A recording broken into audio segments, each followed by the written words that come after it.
Tuhan, kita kembali dapat bertemu di hari ini dalam Minggu Septuagesima. Oleh karena itu Bapak Ibu, dalam pertemuan kita akan membaca oleh kebenaran firman Tuhan yang tertulis dalam kitab Yeremia pasal 17 ayat 12 sampai dengan ayat yang ke-18. Kami akan membacakannya untuk kita semuanya. Demikian kebenaran firman Tuhan. Dari sejak semula, orang-orang yang menyimpang daripadamu akan membaca kebenaran firman Tuhan. Jemaat Tuhan yang terkasih di dalam Tuhan kita Yesus Kristus, saya yakin dan percaya bahwa kita yang hadir pada saat ini pernah yang namanya merasakan kekecewaan. Ada orang yang merasa kecewa terhadap suaminya. Ada orang yang merasa kecewa terhadap istrinya. Ada orang yang merasa kecewa terhadap orang tua. Dan orang tua terhadap anak. Bahkan sangat-sangat sering terjadi kekecewaan antara atasan dan pimpinan terhadap bawahan. Nah, yang pasti Bapak Ibu, tidak bisa itu kita pungkiri. Bahkan saya yakin hampir setiap bulan kekecewaan itu sering ada di dalam diri. Nah, Bapak Ibu yang terkasih dalam nama Tuhan kita Yesus Kristus, dalam kebenaran firman Tuhan yang sampai kepada kita pada saat ini, Allah juga demikian. Allah kecewa kepada umat kepunyaannya, yaitu Israel atau Yehuda. Kenapa Allah kecewa? Karena umat Allah yang notabene-nya dipimpin, dibimbing, diarahkan dan disertai oleh Tuhan. Tuhan meminta kepada mereka supaya mereka senantiasa percaya kepada Allah, taat kepada Allah, tidak menduakan Tuhan. Tapi nyatanya bangsa itu ketika hidup dengan segala kemakmuran yang mereka nikmati, mereka menduakan Tuhan. Dalam kekecewaan yang begitu luar biasa, Allah akhirnya mengutus hambanya Yeremia. Tujuannya untuk memperingati mereka, untuk mengembalikan mereka supaya ke jalan yang benar, untuk menuntun mereka memahami kesalahan-kesalahan. Tapi apa yang terjadi Bapak Ibu? Ada sebuah kesombongan yang begitu luar biasa di dalam kehidupan bangsa. Kalau kita baca di dalam ayat yang ke-9, di sana jelas dikatakan bahwa hati mereka penuh dengan kelicikan, penuh dengan kemunafikan, penuh dengan keegoisan. Mereka sadar bahwa mereka itu adalah punya Allah, umat pilihan Allah, umat yang dituntut oleh Allah. Tapi mereka tidak sadar akan tingkah laku mereka yang bertentangan dengan kehendak Allah. Allah dengan tegas melalui Yeremia dikatakan, kalau mereka tidak kembali, maka apa yang terjadi? Dalam ayat yang kelima sebelum perikop kita ini dikatakan, terkutuklah orang yang mengandalkan manusia, yang mengandalkan kekuatannya sendiri. Apa yang mau kita lihat di sana konteksnya pada saat itu?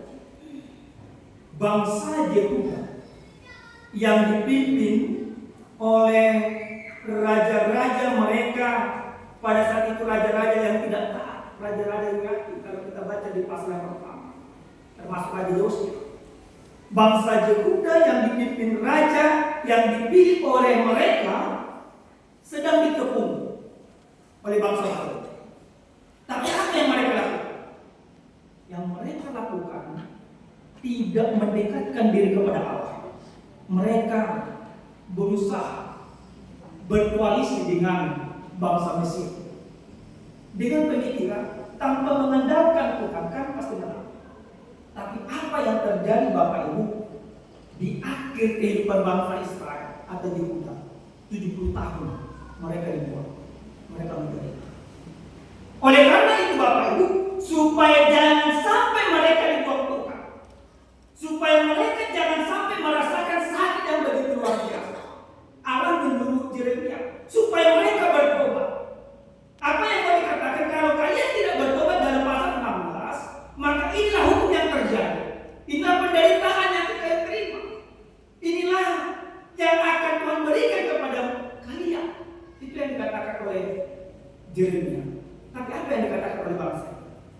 dalam ayat ke-15. Di sana dengan tegas mereka katakan, di manakah firman Tuhan itu? Di manakah hukuman itu? Di manakah Tuhan yang akan menghukum kami? Ada sebuah kesombongan di sana. Bahkan yang terjadi Bapak Ibu, Yeremia sendiri akhirnya mereka bully, mereka fitnah, mereka ingin menghancurkan. Di dalam kebenaran yang disampaikan oleh Yeremia, dia akhirnya berseru kepada Tuhan. Dia memohon kepada Tuhan. Supaya apa? Supaya Tuhan jangan mempermalukan kita. Dalam ayat yang ke-17 dan juga ke-18, dengan tegas Yeremia katakan dalam kitab kita, janganlah engkau menjadi kedahsyatan bagiku, engkaulah perlindunganku pada hari malapetaka. Dalam ayat ke-18, biarlah orang-orang yang mengejar aku menjadi malu, tetapi janganlah aku menjadi malu. Biarlah pada saat ini, dalam minggu Septuagesima, yang artinya 70 hari sebelum Paskah, dengan tema yang sampai kepada kita, Tuhan pengharapan Tuhan. Apa yang harus kita pahami dari kebenaran firman Tuhan ini yang menjadi bekal di dalam kehidupan kita? Yang pertama, firman ini mau mengajak setiap orang yang percaya supaya setiap kita yang menghadapi setiap pergumulan atau yang menghadapi setiap persoalan, kita diajak untuk berpengharapan sepenuhnya kepada Tuhan. Bapak Ibu, saya tidak tahu apa yang membuat kecil hari ini, dan saya juga tidak tahu apa pergumulan yang sedang engkau terima di dalam kehidupan. Tapi saya mau yakinkan kepada kita semuanya, lewat kebenaran firman Tuhan ini, engkau boleh saja kecewa kepada orang-orang sekitar, bahkan kepada orang-orang yang mungkin engkau kasih, tapi Tuhan tidak pernah mengecewakan. Engkau boleh saja merasakan banyak pergumulan di dalam kehidupanmu, tapi apa yang dikatakan oleh Yeremia itu menjadi kita katakan, jangan buat aku Tuhan malu oleh karena penderitaan itu. Jangan buat aku sengsara. Maka kita diajak yang hadir pada saat ini supaya kita senantiasa hanya berpengharapan kepada Tuhan, hanya percaya kepada Tuhan, hanya mengandalkan Tuhan di dalam kehidupan.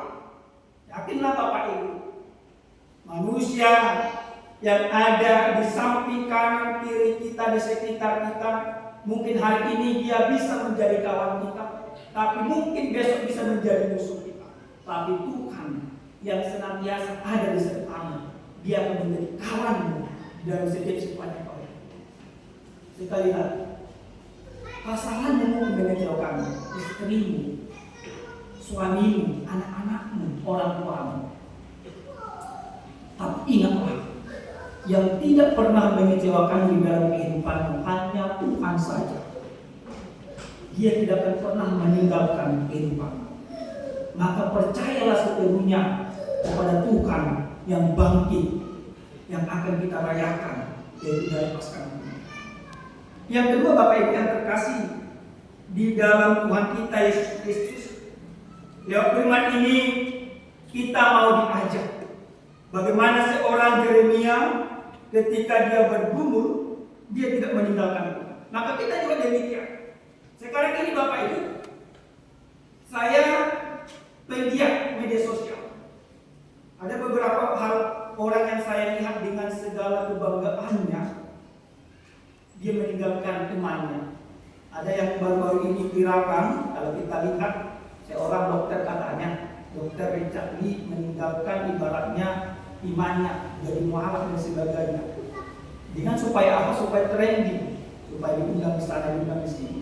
Banyak orang-orang kita juga demikian, untuk mendapatkan jabatan, untuk mendapatkan kedudukan, untuk mendapatkan apa yang diinginkannya. Menjual iman pun dilakukan. Bahkan banyak juga karena kekecewaan kepada atasan dan sebagainya, dia meninggalkan. Tapi kita mau belajar seperti Yeremia dalam perikop kita ini. Apapun yang terjadi di dalam kehidupannya, dia melakukan yang benar, dia melakukan yang adil. Tapi dia difitnah, dia bergumul, dia tidak pernah meninggalkan kita. Maka Bapak Ibu yang Tuhan kasih, lewat kebenaran firman Tuhan ini kita mau diajar. Sesungguhnya dunia ini berusaha menghancurkanmu dengan segala kemarahan, dengan segala isinya. Tapi katakan di dalam hidupku bahwa aku tidak pernah dihancurkan oleh dunia karena aku punya iman kepada Tuhan. Yeremia, dia yang begitu luar biasa dicaci dan dibakti. Dia menangis di dalam pergumulan itu, tapi dia tahu bahwa yang memilih dia, yang menyertai dia adalah Tuhan, maka dia tidak meninggalkan Tuhan. Sekali lagi Bapak Ibu, apapun yang terjadi di dalam kehidupan, dalam setiap pergumulan, jangan pernah tinggalkan Tuhan. Jangan jual imanmu demi dunia ini. Jangan jual imanmu demi pasangan hidup untuk kawan-kawan berdunia. Jangan jual imanmu demi pekerjaan, karena dunia ini nanti akan hancur. Tapi imanmu kepada Kristus tidak akan pernah hancur. Yang berikut Bapak Ibu, dari kebenaran firman ini kita mau diajak dalam Minggu Septuagesima, 70 hari sebelum Paskah. Dalam Minggu Septuagesima kita diingatkan lewat kebenaran firman ini bahwa Kristus pun 70 hari lagi kita akan merayakan kebangkitannya. Yang artinya kebangkitan Kristus menjadi sebuah gambaran bagi kita bahwa segala kekuatan dunia ini telah dihancurkan, bahwa segala dosa telah dihancurkan, bahwa segala pergumulan manusia yang mengikat manusia itu untuk masuk ke dalam kerajaan Allah telah dihancurkan. Maka kemenangan itu akan kita rasakan dalam Minggu Septuagesima. Kita percaya bahwa Kristus yang kita imani, Kristus yang senantiasa mengorbankan dirinya, bahwa Kristus yang senantiasa mengasihi kita juga akan memenangkan kita. Oleh karena itu Bapak Ibu, tidak ada kuasa, tidak ada kekuatan, tidak ada kewibawaan yang melebihi daripada daripada Kristus itu sendiri. Maka tanamkanlah di dalam kehidupanmu bahwa yang mengendalikan hidupmu adalah Kristus itu sendiri. Sehingga apa yang terjadi Bapak Ibu? Ketika engkau menjadikan Kristus pengendali kehidupanmu, maka ketika engkau bergumul yang kau lakukan, engkau melipat tangan untuk berdoa kepada Tuhan. Oleh karena itu Bapak Ibu, sekali lagi dalam firman ini semua diarahkan, semua mau diajak kepada kita lewat Minggu Septuagesima, supaya kita menjadikan Tuhan sebagai sumber pengharapan kita. Orang yang meninggalkan Tuhan, orang yang mengandalkan pikirannya sendiri, orang yang mengandalkan kekuatannya, sama seperti yang dikatakan di ayat 5, tertutuklah dia. Tetapi orang yang mengandalkan Tuhan, dalam ayat itu dikatakan diberkatilah. Maka pilihlah supaya diberkati oleh Allah. Maka supaya engkau diberkati oleh Allah di dalam pekerjaanmu, di tengah-tengah rumah tanggamu, sebagai orang tua, sebagai istri, sebagai suami atau sebagai anak, maka andalkanlah Tuhan supaya engkau diberkati oleh Tuhan sendiri. Amin. Kita bersatu dalam doa. Kami bersyukur kepadamu Tuhan kami, Tuhan yang maha baik, Tuhan yang maha kasih, Tuhan yang maha pemurah. Di dalam kehidupan kami benar ya Tuhan, sering sekali kami merasakan kekecewaan kepada orang-orang sekitar kami. Tapi kami tahu bahwa Tuhan yang kami percaya, Tuhan yang mengasihi kami, Tuhan yang menyelamatkan kami, tidak akan pernah mengecewakan kami. Oleh karena itu Tuhan, pada saat ini Engkau menegur kami dalam kebenaran firman-Mu. Kalau selama ini Tuhan, kami sering sekali mengandalkan pikiran kami, kekuatan kami dalam menjalani setiap kehidupan, itu tentu bertentangan dengan kehendak Tuhan. Ampuni kami atas kelalaian kami Tuhan. Tapi mulai daripada hari ini, kami Tuhan panggil, Kami Tuhan ingatkan supaya kami senantiasa di dalam kehidupan kami mengandalkan Tuhan dalam menjalani setiap kehidupan ini Tuhan. Karena kami percaya ketika Tuhan yang kami andalkan akan senantiasa melindungi kami dalam menjalani setiap pergumulan yang ada.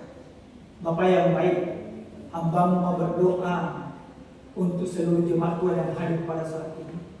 Tuhan tolong berkati mereka, Tuhan tolong jaga mereka, sertai mereka. Yang sakit Tuhan, kami mau berdoa pemulihan daripada Tuhan.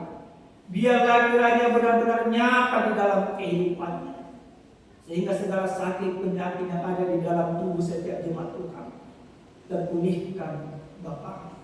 Jika ada jemaat Tuhan yang pada saat ini menghadapi banyak pergumulan di dalam kehidupannya, kami mau berdoa Tuhan, biarlah kiranya Tuhan ikut campur tangan di dalam setiap pergumulannya, sehingga ketika Tuhan ikut campur tangan, maka jemaat Tuhan akan dikuatkan dan dia tetap mampu berdiri di dalam kebenaran, sehingga pergumulan itu tidak menghancurkannya, tapi pergumulan itu semakin mendekatkannya untuk semakin percaya kepada Tuhan. Terima kasih Bapak yang baik. Berkati kami bahkan ketika kami pulang dari rumah kudus Tuhan ini. Biarlah kiranya Tuhan, kami juga di dalam setiap kehidupan kami, di dalam setiap kegiatan kami juga menjadi berkat bagi sekitar kami. Terima kasih Bapak. Dalam nama Yesus kami berdoa dan bersyukur kepada Tuhan. Amin.